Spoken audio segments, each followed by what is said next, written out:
In our previous lessons, we have covered Chapter 1 of the Civil Code. We have learned about when laws take effect and the importance of the publication requirement. We also learned about how to compute legal periods and what impact they may have in other facets of the law. We also learned about the principles of territoriality, the nationality principle, and the rest of conflict of law provisions of the Civil Code. Today, we are opening a whole new chapter of the Civil Code. Today, we are starting with a chapter on human relations. This chapter, kapatid, runs from Article 19 to Article 36 of the Civil Code. Many of the concepts here are glossed over. Dinadaanan lang during your first semester of your first year. This is because some professors think these are not bar matters except for Articles 19, 20, 21, which you will see again in Torts and Damages, and Article 36 of the Civil Code, which contains the discussion on the prejudicial question. Maliban sa mga articles na nabanggit, hindi masyadong gamitin ang mga provisions na ito ng Civil Code. At sa pag-apak mo ng 4th year, yung 4 lang din na yan ang inyong pag-uusapan. Our shared goal in this channel is to become the very best version of ourselves. Part of that is having a solid foundation on the very basics of the law. I think, kapatid, na wala na ngang mas basic pa kesa sa mga subjects na dapat mong matutunan ng first year, first semester. Dahil dyan, aralin pa rin natin, kapatid, ang chapter ng human relations. I will point out to the more important provisions as we go along. If there are new concepts that we will encounter kahit wala na o lampas na sa persons, hayaan mong aralin pa rin natin, kapatid, at nang sa susunod mo silang makita sa constitutional law, criminal law at iba pang mga subjects ay hindi na sila bago sa iyong pandinig. Kung hindi nyo naman aralin at talakayin sa 4th year ay at least kahit dito ay napag-usapan na natin. Today we will begin with a discussion on the chapter of human relations. Why do we have a chapter on human relations? Bakit ba mayroong ganito sa persons? Yan ang tanong sa amin ng professor namin na 2 times lang nagpakita bago midterms. Pinalabas niya sa klase lahat ng di makasagot. The chapter on human relations exists to prescribe the norm of conduct or the things we have to observe, to comply with, and to abide by when we deal with other human beings. This chapter tells us about the limits of our rights, the specific causes of action or bases for legal action, and the remedies for the violation of our rights. This is the beginning of Chapter 2 of the Civil Code. Welcome to the chapter on human relations. Coming right up! Hi, my name is Lex and welcome to Lex in Motion. In this channel, I'll be helping you build your competence, confidence, and capability in law school. Start today by hitting the subscribe button below. New episodes are posted every Friday. Article 19 of the Civil Code provides that every person must, in the exercise of his rights and in the performance of his duties, act with justice, give everyone his due, and observe honesty and good faith. Article 19 is a very short provision but it contains a lot of new concepts that actually underpin or form part of the foundation of the entire Civil Code. It's a lot to learn right now but it's very important that you memorize this provision. Mahalaga na sa ulado mo ang Article 19, kapatid, dahil at ito ay sabi lang ng iba, ang Article 19 ang magsasalba sa iyo bilang catch-all generic legal basis kung wala ka nang masagot sa kahit anong subject sa Civil Code. Personally, I have not used Article 19 as my legal basis in my years in law school until and unless the question specifically refers to a problem involving the abuse of rights. I will be discussing this later. For now, please memorize and master Article 19. Para sa akin, kapatid, the best way to memorize the law is to learn it in the first place. Article 19 opens with a prescription addressed to every person. Now, we know from our previous lessons that under the Civil Code, there are 2 kinds of persons. Natural persons are human beings just like you and me. Well, hindi siguro ako dahil cartoon lang ako. Artificial persons, on the other hand, are those which are created by law. By the strength and power of the corporation code, a new corporation can be registered and it will have an existence and civil personality distinct and separate from the incorporators. By the strength of a charter, a city or municipality is created by law.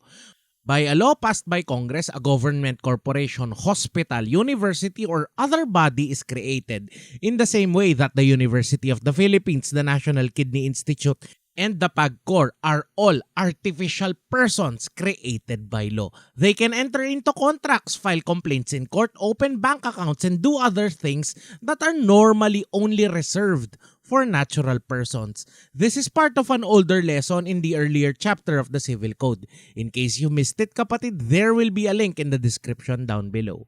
Article 19 states that every person must, meaning kapatid ng mas dito ay kailangan, required, mandatory, in the exercise of his rights and the performance of his duties, do three things. These are: 1. Act with justice. 2. Give everyone his due. 3. Observe honesty and good faith. Article 19 of the Civil Code is also known as the principle of abuse of rights. If there is one thing that you should take away from this episode, it is this.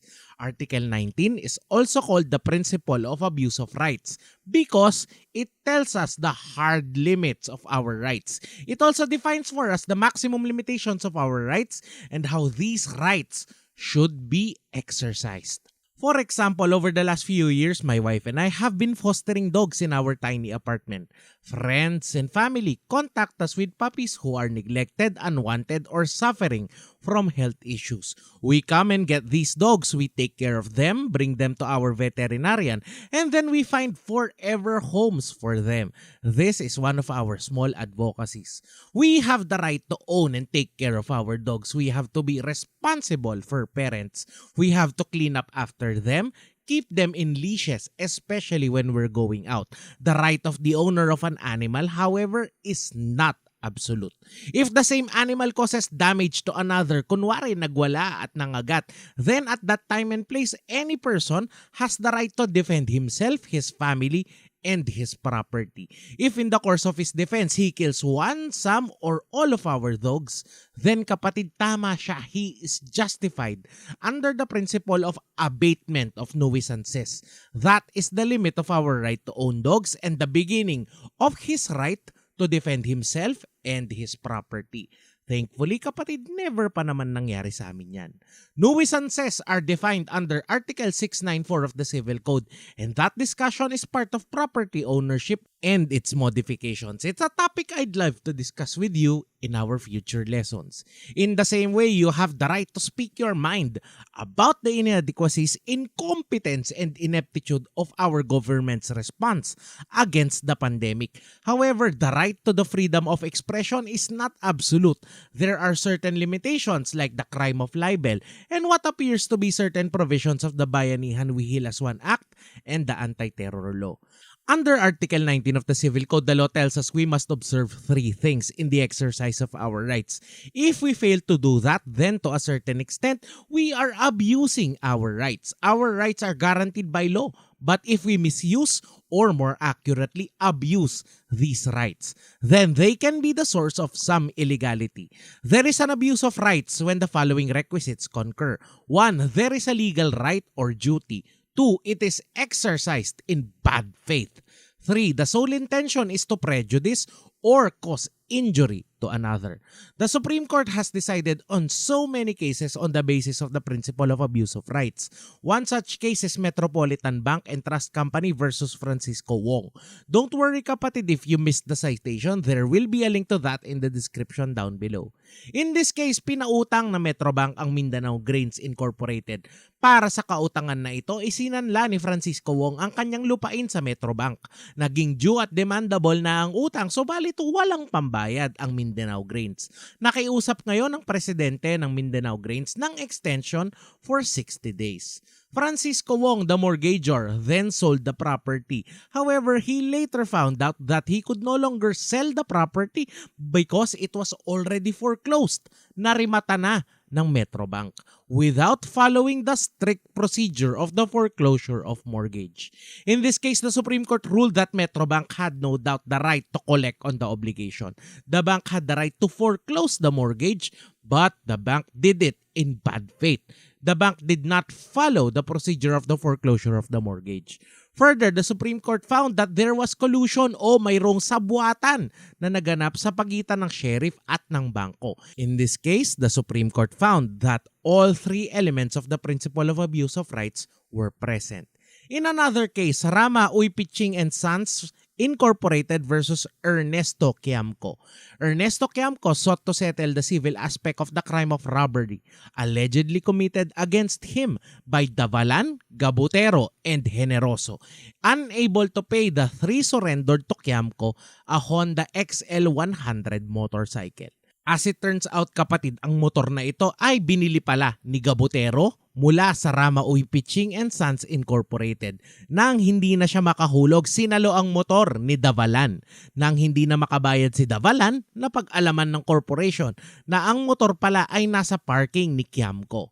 The corporation descended upon the business of Quiamco accompanied by police officers. Dito na pinagbintangan ni Uy Pitching na magnanakaw ng motor si Quiamco.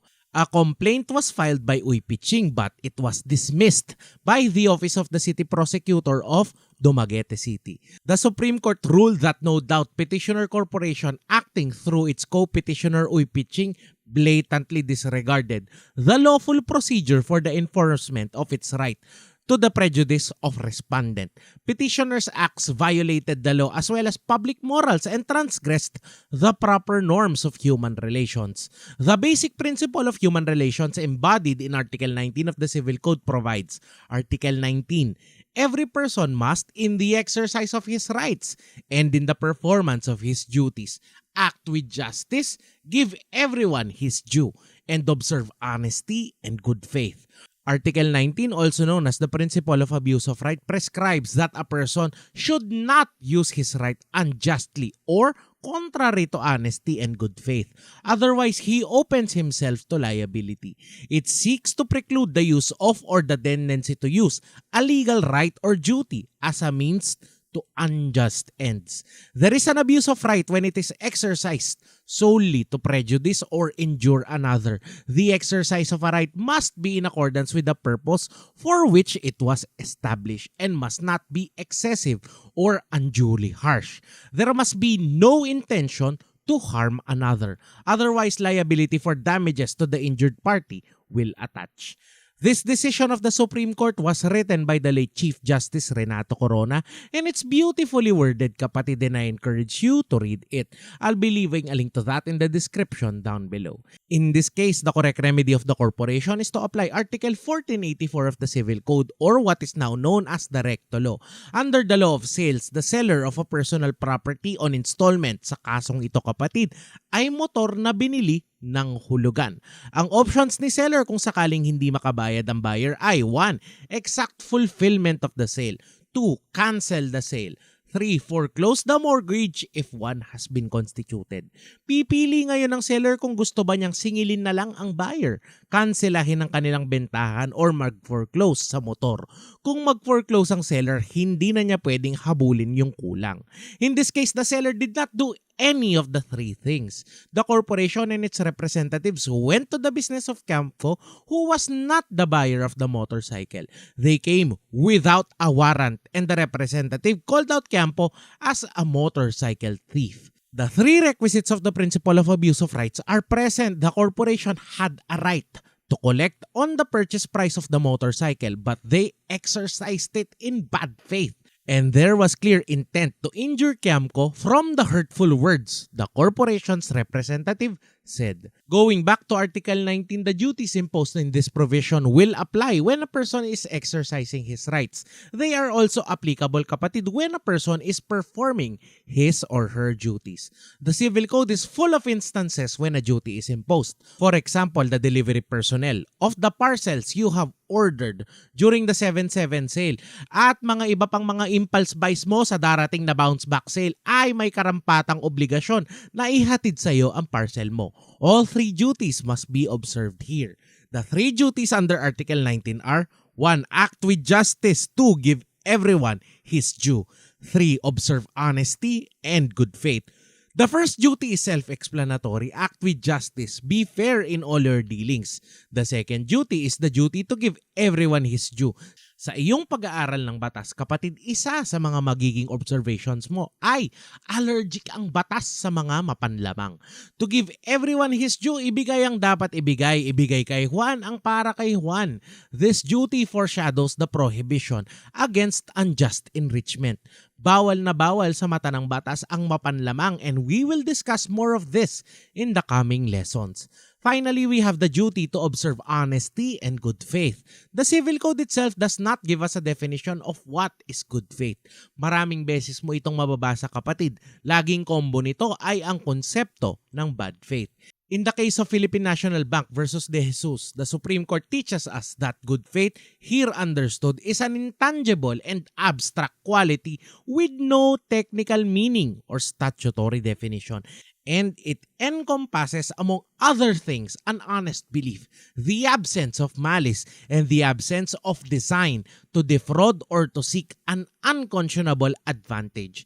An individual's personal good faith is a concept of his own mind and therefore may not conclusively be determined by his protestations alone. It implies honesty of intention and freedom from knowledge of circumstances which ought to put the holder upon inquiry. The essence of good faith lies in an honest belief in the validity of one's right, ignorance of a superior claim, and absence of intention to overreach another. Walang isang malutong na definition ng batas kung ano ang good faith. Kailangan lang ay buo ang iyong paniniwala na mayroon kang karapatan. Wala kang pagnanasang manlamang ng iyong kapwa at alam mong wala kang inaagrabyadong ibang tao. Bad faith naman, maraming citations dyan. Naroon ang nasa na manloko ng iba at makaisa ng ibang tao. Just as in good faith, bad faith is also a state of mind.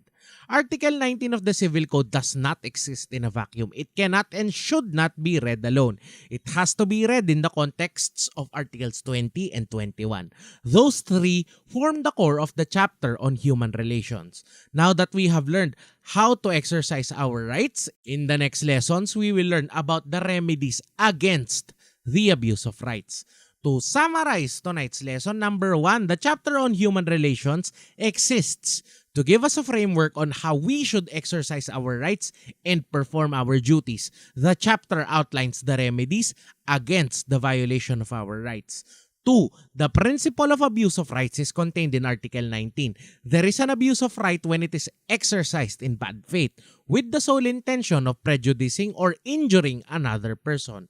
3, the absence of good faith is absolutely essential to abuse of right. 4, the Supreme Court has consistently upheld that in all transactions, there is a presumption of good faith.